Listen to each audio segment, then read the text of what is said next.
One of the big questions that I've received over the past 6 months is, Troy, why have you guys been forecasting the market to continue to rise? Why is the stock market continuing to rise when we have tax increases that are coming, unemployment numbers aren't great, we're printing so much money, we're accumulating so much debt? How is the stock market continuing to rise? In this video, I'm going to explain one of the biggest reasons why the stock market has continued to go up, what you need to be on the lookout for, and what we see for the second half of this year.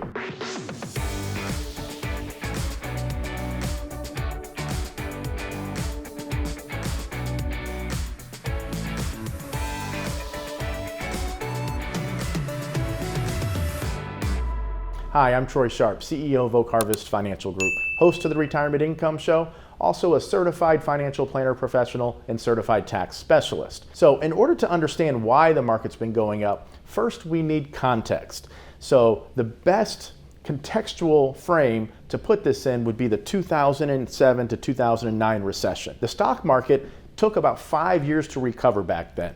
So that was what we call a structural recession or systemic. It was a systemically caused or induced recession and stock market collapse. What does that mean? Well, it means the banking system, the mortgage system, those were structural issues within the economy that caused everything to virtually collapse. Now, the stock market took almost 5 years to recover. If you had retired in 2007 or 2008, you went through a pretty bad experience if you were heavily invested in the market, because that's when you start taking money out. And when you combine that with the stock market going down and taking some time to recover, it can be pretty scary. This is why risk management and appropriate allocation and several other aspects of retirement planning are so important. But getting back to the context of what happened now versus what happened then and what's going to continue to happen over the next several months from our perspective, it's important to understand, and I'm going to visually show you this so you can get an idea of what caused a 5-year lag in recovery in the stock market back then and why the stock market recovered so quickly from the coronavirus recession. Now, first off, the coronavirus was not structural. The banking system, the mortgage system, those were not collapsing. What was happening was we had what's called an event-driven recession. So an event like the coronavirus shut the economy down, really came out of nowhere. Event-driven recessions in this country typically last around 4 to 8 months when you look at the historical record. First off, the primary cause of the recession was much different. Now, the reaction that the people in power in this country took also was much different, which helped accelerate the stock market through.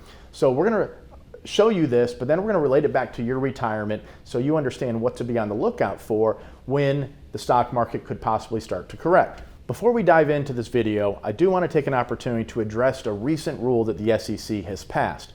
Essentially, they've loosened the regulations on advertising and marketing, and what this has done has allowed us to open up the comment section below. So first and foremost, I want to say thank you if you've been participating in the comments. We appreciate it, the interaction, the engagement. This helps us understand what type of videos to create. It also helps us grow the channel because YouTube likes when people are engaging with the videos that we put out. So if you'd like to take a moment when this video is done, leave a comment. We'll do our best to try to respond to as many of them as we can, one way or the other. Also, if you hit that subscribe button, you'll be connected to us. There's no cost, no fee to subscribe to the channel. It just simply lets you know whenever we upload new content. And of course, if you like the video, hit the thumbs up. If you don't like the video, that's okay. Hit the thumbs down. Okay, so first, when I talk about context and I talk about what happened in 2008 and the response of the people in power, this is a large part of what's driven the economy over the past 10 years. All right, what we have here is a chart, essentially a line graph of how much money the Federal Reserve has printed going back to 2004. So this is publicly available information. It's on the Federal Reserve website. And we see from 04 roughly all the way up to 2008, we don't see a lot of activity. Now, the recession starts in the beginning here where the gray bar extends. So 2007 to 2009 was the recession. The stock market really started crashing in 08. The first thing I want to point out is it took almost a year after the recession started before the Federal Reserve started to support the financial markets. So when the Federal Reserve supports the financial markets, essentially they're printing money, injecting it into the system, which creates a floor, creates some support for the financial system. They do it in various methods. The Federal Reserve can lower short-term interest rates, or they can print money and buy bonds. This is known as quantitative easing. So without all the technical jargon and trying to worry about confusing people, just think of it as they're essentially printing money to support the financial system. This causes the stock market to increase in value because there's a lot less risk out there when you have essentially a floor of support from money being injected into the financial system. So, second thing I want to point out is the magnitude of what they did. Now, I'm not getting into the merits of whether this makes sense or it doesn't make sense. I'm simply providing an analysis of what's happened. They increased the balance sheet from $1 trillion to a little over $2 trillion. So again, you've probably heard on the financial news or on television, people talking about the Fed's balance sheet. This is what they're referring to. How much money has the Fed printed and then injected into the financial system and bought bonds? Those bonds that they buy go onto their balance sheet as an asset. This is a line graph of total assets from the Federal Reserve. But for the purposes of simple understanding, just think of it as printing money, because that's what's going on. Now, it's not literally printed anymore. It's digitally made up. But long story short, the balance sheet has increased. They took them about a year before they did anything. And then they injected about $1 trillion, a little more than $1 trillion into the financial system. Then they continued along this path because it took so long for the economy to recover. We never really experienced greater than about 2% growth on average, a little bit less than 2% if memory serves, from 2008 all the way up through about 2016. Now, the Federal Reserve continued to support the economy. This was additional quantitative easing right here, and then things kind of leveled off. Now, we see here, this is where the Federal Reserve started to consolidate, or not consolidate, but bring those assets down. So started to essentially tighten the money supply. They started to increase interest rates. They started to reduce the assets on the balance sheet. And 2018, if you remember, in the fourth quarter of 2018, as this is showing, as the balance sheet was reducing, the stock market was going down. We'll show you that in a minute. Now, the yellow over here, this is the coronavirus crash. So immediately, first thing I want to show you is how quickly the Federal Reserve acted when compared to 2008. Not only did they act much more swiftly, but the magnitude with which they acted, the amount of money they printed and injected into the financial system was much, much, much greater. So we can see here the balance sheet goes from about $4 trillion to over $7 trillion, and it happens immediately, very, very soon after the crash. So not only was the coronavirus an event-driven recession, we had immediate intervention on a magnitude we've never seen before in this country to support the financial system. Now, since then, the Federal Reserve has announced their program to continue to put $120 billion per month into the financial system. They announced this some time ago.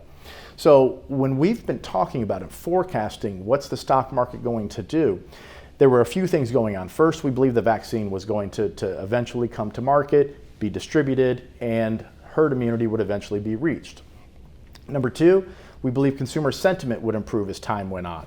But number three, the massive amount of stimulus from the Federal Reserve on top of what Congress was doing created an unprecedented level of financial support for the economy, but also the financial markets. Right now, the personal savings rate, if we look at that data on the Federal Reserve website, is over 31%. Historically, it's been in between 5 to 10%. It's unprecedented the amount of money that people have saved from all the stimulus that the government has done. This is why it's harder for people to get back to work, because they've been able to save so much from the money that the government has essentially given to them. Now, this is the $120 billion per month that the Federal Reserve has been doing for some time. They are going to continue to do this. At least they've said they're going to continue to do this. But that's not it. While the Federal Reserve here in America is printing this much money and putting it into the financial system, so is the Bank of England, the Bank of China, the Bank of Japan. Central banks across the globe are putting a combined over $300 billion per month into the financial markets. And this has been going on for some time. So now if we overlay this, if we look at the S&P 500, Maybe a little bit difficult for us to go back and forth, but I'm going to try here. So this is the S&P 500 over the past 5 years. This is a simple chart from Yahoo Finance. 2016 up and through 2018, the Federal Reserve isn't providing a lot of support here, but President Trump came into office and investors assumed with the tax cuts on the horizon, with lower regulations, that businesses should perform better, that corporate profits should be up. And remember, if you've been watching this channel for any time, you understand that the stock market simply goes up based on the anticipation of the future of what corporate profits will be. What are the profits, and what is the growth rate of those profits? That is essentially all the stock market is. It is a discounting mechanism of the future cash flows and growth rate of those corporate cash flows and consolidated into a single price for that security today. So with lower taxes, with lower regulations, the assumption for most investors was that the stock market should rise. That's what we see here in 2017. Now, this is where President Trump starts the trade war with China, and at the same time, the Federal Reserve has not or has said that they're going to start to raise interest rates. This is where we come back over here. So now we're in 2018. Not only is the Federal Reserve tightening the money supply, so they're contracting the balance sheet, at the same time, President Trump is also fighting with China. This is when the trade war was taking place with the tariffs. So the stock market for 18 months literally goes nowhere, primarily because of the trade war and what the Federal Reserve was doing. Those two things were not helping economic activity. Okay, so now I've highlighted a couple of points on both charts. It's very important to understand this. So on the Federal Reserve chart, I've highlighted September 25th, 2019. And the reason I've done that is you can start to see the Fed balance sheet increasing here. So again, they said, you know what? We've made a mistake. We should not have started to raise interest rates so soon. And they start to increase the balance sheet. Looking at the same point over here, this is basically the end of an 18-month period where the stock market was flat, completely flat for about 18 months.